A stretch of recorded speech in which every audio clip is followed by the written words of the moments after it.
starring Liam Neeson, Pamela Anderson, Paul Walter Hauser, and Danny Houston.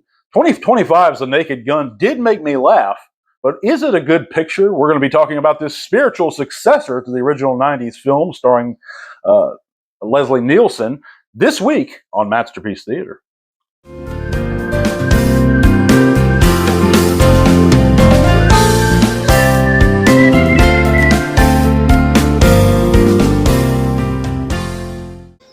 You don't remember me, do you? Should I?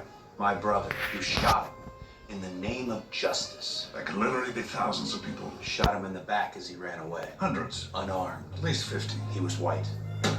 So you're Tony Royman. That was a scene from 2025's The Naked Gun.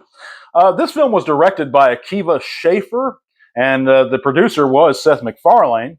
And it really shows in this picture that his kind of comedy is all over it, but in contrast to a film like, say, Dumb and Dumber.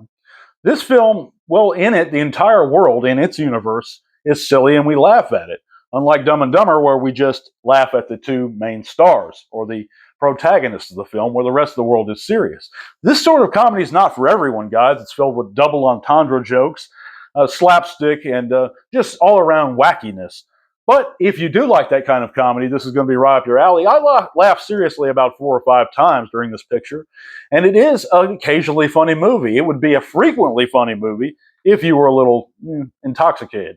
But I digress. Liam Neeson did a great job in the starring role as the son of the original protagonist, the detective, played by Leslie Nielsen in the first films, and all the supporting actors did a great job too. I love Danny Houston as an antagonist, and he often is an antagonist because he's a great character actor. But I was impressed with his comedic timing, Liam Neeson's, that is. The overall, there's nothing overly crude or vulgar about this picture, so it is something I think that the whole family will enjoy, but it is more targeted for the older audience, but there's some jokes thrown in there for younger crowds too. Either way, if you like really silly comedy, I think you're going to enjoy 2025's The Naked Gun. If you haven't seen it yet, I do recommend this picture, and that's why initially I gave it a 2-star rating, which is it's an okay review, but 2.5 I think is more fitting for this film. It shows a rare comedic side of things that we don't see very often in motion pictures these days. We don't see this kind of wacky humor, but at the same time, clean wacky humor. And the ridiculousness of some of the situations is also, you have to stop and really kind of laugh at it. One joke in particular involving O.J. Simpson, of course, who starred in the original film, really had me rolling on the floor. That was a very funny scene. But I digress. This is a pretty good motion picture. Let me take the time right now, though, guys, to tell you how much I appreciate your support of MATsterpiece Theater. Please follow me on Letterboxd. I have many written, detailed reviews over there. You can also follow us on X. Of course, I appreciate any kind of support you can give me. Just that thumbs up and this view, and of course, your subscription does so much for this channel. This channel will grow, but it's going to grow slowly, of course. But I thank you guys so much for watching. Of course, this is a review of 2025's The Naked Gun.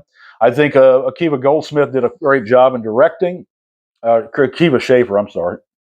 He hasn't directed a whole lot of films, just about a dozen or so, but none that you may have heard of, none that I've seen personally. But I do like this kind of comedy occasionally. I think the film went on a bit too long as far as my cons of the film, but I think Pam Anderson did a great job in that heroine role. I think, and she has good comedic timing for what it is. Paul Walter Hauser, of course, is a well-known comedian, and he did a great job. The director specifically, I believe he came off of writing for Saturday Night Live. So that's why I haven't seen too many of his pictures, but I have probably seen some of his work there. But he directed this film well, and I don't have many knocks against this movie. You have a lot of cameos and guest appearances, one by Dave Bautista, I think, another by Busta Rhymes. But it is a fun motion picture, and it is rare we see these sorts of motion pictures nowadays. But anyhow, I digress. Thank you guys for listening to MATsterpiece Theater this week. We're going to have a new film next week, and until that time, the balcony is closed.